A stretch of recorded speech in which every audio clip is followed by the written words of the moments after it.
Bonjour, procédure FIFA, clause d'astreinte, comment le camp Pape Thiaw piège la Fédération sénégalaise de football loolee lañ leen indil tey ci waxtaan bi nga xamante ne moom la ñu war a seq ak yéen.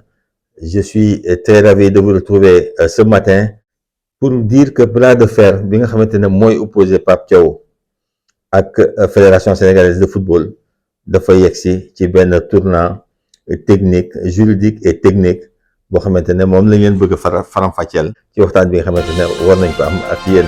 xam ngeen ko au-delà des 423 millions réclamés par Pape Thiaw, c'est plutôt la stratégie procédurale adoptée par l'avocat de l'ex-entraîneur des Lions Pape Thiaw, maître Guédel Ndiaye. xam ngeen ne bi muy yëbbal lettre Fédération sénégalaise de football daf ko jox benn mise en demeure de payer dans les 8 jours li nga xamante ne moom la yaakaar ne Fédération sénégalaise de football ameel na ko ki nga xamante ne moom mooy client di Pape Bouna Thiaw, considéré comme le désormais ex-entraîneur des Lions de la Teranga. mais mën nañu wax ne disposition boobu nga xamante ne ñoom dañ ko dugal muy mise en demeure bi, c'est une bombe à retardement pour la Fédération sénégalaise de football. Et comment?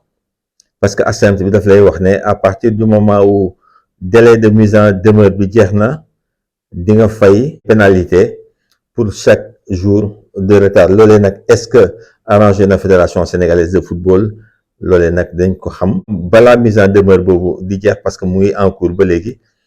parce que bu Fédération sénégalaise de football réagirul quand Pape Thiaw mën nañ ko yóbbu ci chambre de résolution des litiges bu FIFA.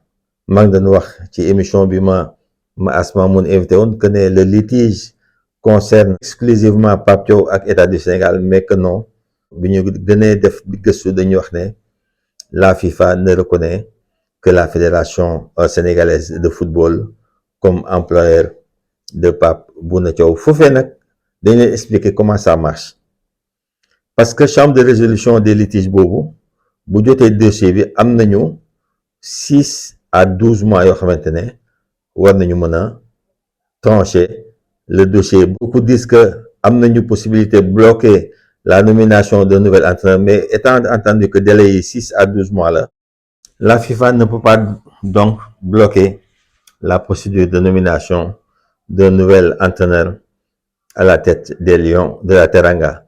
Mais foofee, pour vous expliquer de plus en détail, bu ñu jubóowul, donc bu fekkente ne partie bi nga xamante ne dafa sentir ne dañ ko léser, mën na saisir le tribunal arbitral du sport, et foofu délai yi mën na dem ba jël 24 mois.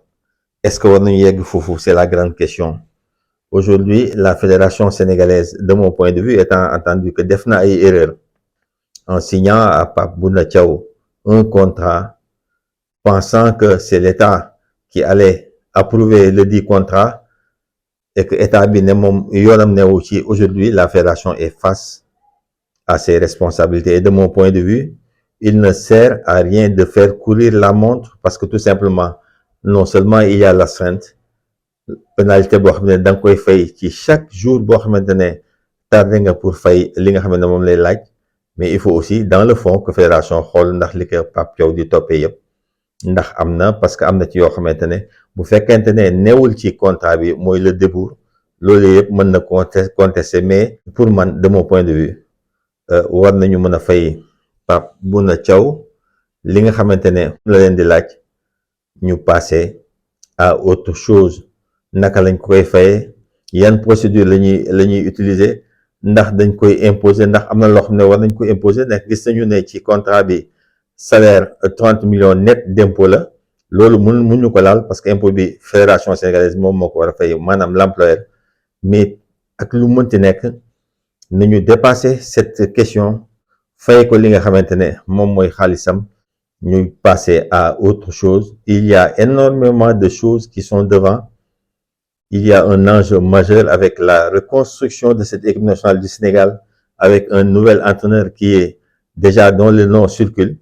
Il y a aussi cette affaire pendante au niveau du tribunal arbitral du sport, boo xamante ne dañ leen ci ñëwaatal fan yi pour wax leen les tenants et les aboutissants pour joxe ci suñu point de vue c'était tout loolu laa ne woon naa ko waxtaanee ak yéen tey am mbégte dellu siwaat si fii ci Zenith Actu studio Souleymane Faye di leen wax ne nous sommes à l'écoute de la Fédération sénégalaise de football. Attendons de voir li nga xamante ne moom mooy tukkee ci réunion d'urgence bu Fédération sénégalaise de football. Merci, c'était tout. Je vous retrouve très prochainement pour tous les sujets d'actualité. di leen wax nag ne bës leen cloche bi ngeen abonné wu ci Zenith Actu, l'info en direct. Merci, je vous retrouve prochainement. di leen souhaiter ngoonu jàmm. À bientôt.